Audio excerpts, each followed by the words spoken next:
I'm Jess Averhart, and you're listening to the Reinvention Road Trip podcast.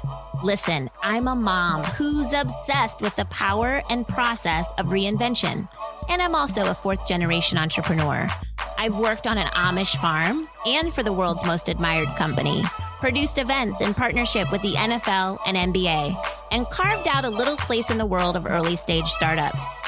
Every step of the way, learning the power of reinvention. So let's take this journey together. It's time to get inspired, dream louder, and own the keys that will unlock the next best version of you. Welcome back to season 2. Y'all, it's so fun to be back with you. I'm pretty psyched about today's topic too. It's very near and dear to my heart and has helped change the way I move in business and with my family. And so I'm excited to share the things that I've learned. So I'd love to just get right down to it by starting with a provocative question. Do you do what you say you're going to do? That's what we're going to talk about today. The power of follow-through and accountability through your say-do ratio. This little idea has a huge impact on how others experience you in work and life. And until recently, like I said, it was kind of my Achilles heel. Now, before we dive deep into this idea of say-do, let's recap last week. In episode 1, we talked about our comfort cliffs and the 3 zones that we all move in and out of throughout our lives. Those were the safe zone, the empowerment zone, and then finally the growing edge. It's on our cliff that we wrestle with the person that we are today and the person we're meant to become. Let me remind us of this. It's on that cliff that we wrestle with the person we are today and the person that we are meant to become. Side note, when I think about that, and I think about the cliff, I automatically think of Lord of the Rings and little Frodo Baggins at the end where he's trying to think about, throwing the ring into the fire, and he's like in this personal battle of internal and external will and all that kind of stuff. It's super intense, right? And that's kind of how it can feel on our cliff sometimes, because we want to stay back where it's comfortable, but we know something's pulling us forward into something new and greater. So I get it, right? But the idea of that cliff is to make us better today than we were yesterday. So if you haven't had a chance to listen to our first episode, run it back. Would love for you to take a listen. It really does set the tone for season 2. It's really where we understand what we're made of. And then moving us through those 3 zones helps give us the confidence to take the leap. So with that, it brings us to today. I mentioned in episode 1 that I wanted to share 2 ideas that I said if we applied would change your life and the lives of those around you. The first was what we just talked about, the comfort cliff. The second is this idea of the say-do ratio. Last November, I had the opportunity to talk with Forbes senior contributor Nell Derek Debevoise. She gave me a ring right around election season because she wanted to better understand this concept of a say-do ratio and its application. Obviously, it's election season. She's wanting to understand how the say-do ratio applies to leadership and accountability and all of that. It made perfect sense. And as we were talking, it all came down to individual personal responsibility. It wasn't this global idea. It really started with the person. So what is it? Okay, it is simple. Again, it goes back to that question. Do you do what you say you're going to do? And when you make a commitment, do you honor it? The say-do ratio serves as a guide to an honest answer, and it has been around a long time. We just haven't called it that, right? People will say instead things like, talk is cheap, or, I'll believe it when I see it, or, man, she's all talk and no action. They're talking about the say-do ratio. It's all the same thing. It all really boils down to trust. Pew Research did a great study a couple of years ago, I think it was end of 2019, on personal trust. And it turns out, no surprise here, that trust is at an all-time low in the United States. But this is where the say-do ratio can help. The higher the say-do ratio, the greater the trust between 2 people. A high ratio makes you more credible and appear more authentic. And so people around you, when you have a high ratio, they see you as a a credible person and one who leads with authenticity. It inspires people to want to partner with you and collaborate and do business with you. A high say-do ratio is a big, big deal. On the flip side, if your say-do ratio is low, you might as well wipe all of that out. You lose credibility. You get the side eye. You know what I'm talking about. When somebody raises their hand and says they're going to do something and you're like, wait a minute, you never follow through with anything and you're going to take on this project? Yeah, right. We look at them like they're crazy. They think, what? I'm doing this thing. I'm leading in the team. But you're like, no, you never get it done. So that is where you don't want to be. You don't want to be on that side of the equation where people around you don't trust you. So on that note, how do we get into this pickle in the first place? Well, it varies, of course, but I can talk about what it looked like for me when mine was notoriously low. Here's how a day in the life might have played out a couple of years ago. And my friends will tell you that I am not exaggerating, sadly. If you had something you wanted to pass off, I was your girl. I would say, yeah, I'll be at the fundraiser. And, oh yeah, you want me to commit to raising $1,000 from my friends and family? Sure, I'll do that too. Okay, yes, I will make e-introductions between you and these 5 LinkedIn connections that I have. Happy to do it. Okay, football practice. Yes, I will bring the snacks this week. And oh, you can throw me on the sign-up genius for 2 meals this month as well. That subcommittee on diversity, yeah, you need me to serve on that? Yeah, I'm happy to do it. That's really important. Count me in.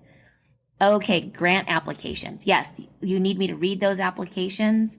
Happy to do that. When do you need it done? And then the girlfriends would call and be like, hey, let's grab drinks on the rooftop. And I'd be like, okay. And on and on and on, y'all. I'd try to get most of it done, but by the skin of my teeth. And some of my commitments would just frankly run themselves into the ditch because I just either forget entirely or I would add them to my to-do list for later. And then damn, I would either forget again or I just could never seem to get to it. We know that. They can never make their way up to the top of the list. Some of my unmet commitments would drag on so long that it would feel like months later. And by that time, you're like, can I even do this now? I'm so embarrassed and ashamed that I didn't get to it. And frankly, you're hoping that you don't run into this person out at a restaurant or on the street because you just hang your head because you didn't do what you said you were going to do. All right, well, this is not my therapy session. I've moved my way through this process, but I am opening up these wounds to share with you the struggles, right? You're probably beginning to see how people with low ratios often lose track of their yeses. We can also create conspiracy theories around why we didn't get it done.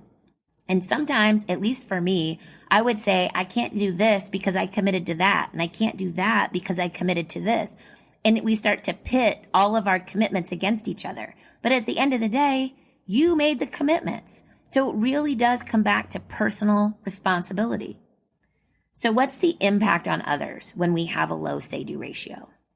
The minute someone says that they're going to do something and they don't do it, it sets off a negative chain reaction among the people that are counting on us to do the thing, either at work or in our family.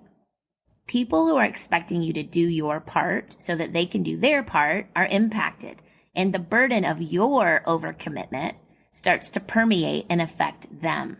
It's not pretty. So what do? Well, at the end of this, I'm going to give you lots of steps on how to kind of move through this. But here's one thing that I started consciously doing. I talk about it. I will tell you, listen, I now have a high say-do ratio as a core value. It is something that I really work toward. But here's the thing. If I'm going to commit to doing this with you, I need you to know I'm not perfect. And so if I feel at any point I'm not going to be able to make this happen against the deadline, or I'm falling a little bit short, or I need help, I'm going to call you and let you know, and I'm going to call in backup. Okay? It is as simple as that. I just tell people what it is. I say to them that I have every intention. This is where I'm headed. This is a core value of mine. And I adjust expectations accordingly so that I'm not impacting other people. Simple communication can reset the contract and help keep your ratio high. Ultimately, folks, this is about maintaining alignment with people's expectations and yours. Nell did a great job of summarizing my use of the expression as our North Star. She says it's our North Star for accountability. And I think she's right. It's the goal, right? It's the goal we should all be shooting for. Once you get anchored in an idea, like the say-do ratio, you can see how easily it can influence your work and relationships for the good. So Nell also said, this one was really good, particularly because we're in the pandemic. She said, in the age of overwork, how do you maintain a reasonable say-do ratio and not burn out? And my answer was really obvious. Stop saying yes. Stop saying yes to everything. We say yes in the moment to get that self-gratification high that comes with it. Not always, but I think oftentimes we do that. We frankly think too highly of ourselves. It's like, if the volleyball team doesn't have my brownies this week, they're going to lose their motivation. And I'm like, are you serious? Come on now. Why are you jamming up your days with all these yeses? What is really going on? Is the volleyball team going to lose because you don't have brownies? Is this really to support the outcome or to feed a little bit of your ego? I think it's okay to be honest here. Let's be honest. Some of you are thinking, gosh, Jess, that's kind of harsh. And to that, I would say, toughen up, Buttercup. It's going to be all right. We've got to ask ourselves these hard questions so that we don't get caught in a cycle. I'm calling it like I see it because I can, because I lived it. Okay, I lived this, so I know. It's no secret I'm a self-proclaimed people pleaser. I've known that thing since middle school. And that little character trait has created a ton of stress and anxiety for me over the years to meet people's expectations while, yes, feeding my ego. And all of this has led to burnout. There's some more bad news here. I'm just going to give us the bad news and we're going to get to the good news. But there is some more bad news about a low say-do ratio. A low ratio can be financially and emotionally catastrophic. Think about this for a second. Would you want to do business with someone who never follows through or strings you along with a series of unfulfilled promises? Do you do business with people like that? The answer is probably no. Bottom line, we don't attract ourselves to people who don't follow through and string us along into spaces that don't make sense. A low say-do ratio is a matter of intention, right? And it can negatively impact our relationships and opportunities, business opportunities that we may never know we even had. So that's all the bad news, but I do have some good news. 2 other important carrots or incentives to maintaining a high say-do ratio. Number 1, you get a little margin back in your life. Don't we want some time back? I do. I'm always looking for more time. A fully aligned say-do ratio restores the balance and hands you back some of your time. Now, why? Well, you're going to find that when you're in agreement with yourself and you're saying no or yes based on a choice that you made that was intentional and thoughtful versus one that was emotional and impulsive, you free up space. More time, more joy. So that's the first good news. The second good news and incentive to having a high say-do ratio is that you might actually restore some of the fragile relationships in your life. So I'm sure you can give a few examples of when you didn't call somebody when you said you would, or you forgot to follow up in a timely fashion. That lack of follow through can create anxiety and shame. We talked about that earlier. So let's fix it. Start showing up. Reset expectations when needed, but follow through. Be somebody others can count on. You do that, and you're taking the first steps to restoring trust. Get into a good rhythm with your friends, with your family, and watch the tension go down.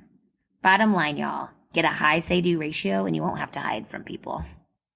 All right, so how about we end with these 5 practical ways to improve your say-do ratio? Sounds like a great headline on a Medium article. 5 practical ways to improve your say-do ratio.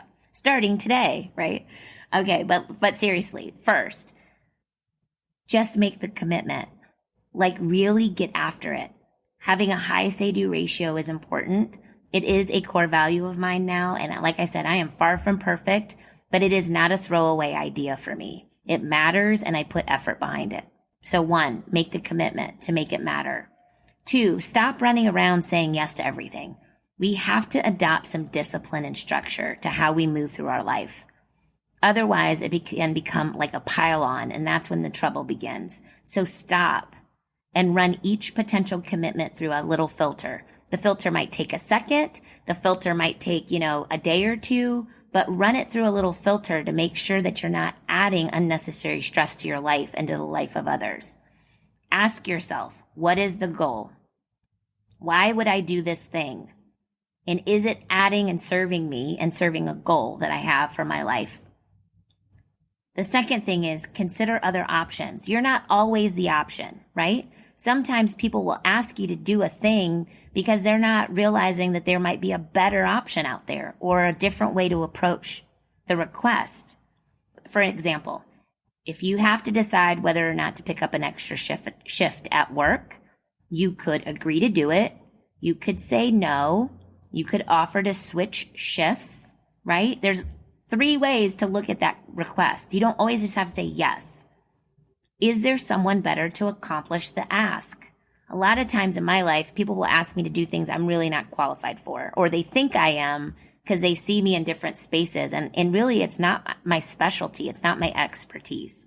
And so I'm not going to say yes, but I am going to refer you. Maybe you are the right person. Maybe this is your jam. Like all day long, this is something you want to do, but it's not critical or the timing isn't right. And so you set appropriate boundaries and timelines around the request so that your whole life isn't upended. You can say yes, but not now, or would love to. It looks like I'll be free after 90 days. In the next 90 days, I'm working on a contract, but I would love to take this on afterwards. Phone a friend. I use phone a friend a lot. Sometimes just talking it out can help you run through a decision tree, right? A friend reminds you that you already are serving on 5 boards. This is a real example. And then she's likely going to suggest that you hold off. Maybe you hold off until you roll off one of those other boards before saying yes to the 6th one. So while you're stuck on the flattery of being invited to serve, your friend can gently check you, snapping you back into reality. Go with your gut. If you feel like one option is better than the others, oftentimes it is. Sometimes you're wrong, but your gut, that's your second brain, they say. Go with your gut because it's telling you something for a reason. Which leads me to number 3, when we talk about our top 5 things. Say no. Practice saying no. If it doesn't work, it doesn't work. No really is a complete sentence, and people will not melt. They may actually be surprised because they're used to you raising your hand and saying, pick me, but I promise they will not melt or never speak to you again. Just see your no as a first step to establishing a healthier pattern and creating the opportunity to create a better relationship with them. Write shit down. When you commit to a thing, write it down. Carry a little pen and paper and write it down or add it to your calendar or on your phone so that you can actually do the thing. Part of why my ratio was so low was that I didn't write my commitments down. I was kind of winging it and trusting my memory, which, is not a great practice. So write it down. And the last tip is apologize. We are all human and we're all going to drop the ball from time to time. So what? That's life, right? The key here is that you have to stand up in that moment, apologize, and reset. Remember, we are living in an overcommitted world right now. So many people get it because so many people are also living it with us. But we need to own it and have integrity around it. All right, folks, we are firmly in season 2.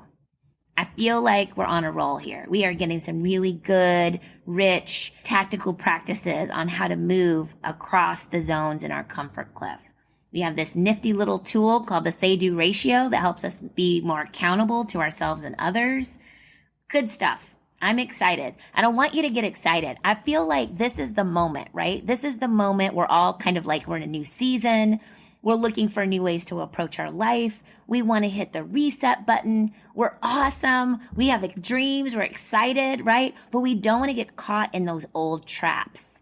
And so say-do ratio is going to help you kind of sidestep, jump over, run around, whatever, old routines and habits that we are used to, right? It's going to elevate your game, take you to the next level. You're going to see the new people that you attract in your life because of it. It's going to be good. All right, next week, We're going to talk to Shelly McFadder, who is the CEO and founder of Bridgepoint Construction. She's a dear friend of mine, and she's the 2021 inductee into the North Carolina Women Business Owners Hall of Fame. Can't wait to hear all the nuggets that she'll share. She's a mom of 3. She's grown a multi-million-dollar business in under 6 years. She's like super dope. And so you guys are going to love her. I can't wait to introduce her to you. All right, friends, until next time, I see you. Stay inspired. Thanks, friends, for riding along on today's Reinvention road trip. If you like what you heard, tell a friend and leave us a review. I know it seems like a little thing, but it is so important to see if we're on the right track. You can find the show notes at jessaverhart.com/podcast. And don't forget to join the Reinvention road trip by signing up for our newsletter, where I share behind-the-scene details and nuggets that you won't hear on the show. New episodes drop weekly, so subscribe on Apple Podcasts, Google Podcasts, Spotify, or wherever you're listening to your podcast these days. All right, friends, thanks so much. Until next time.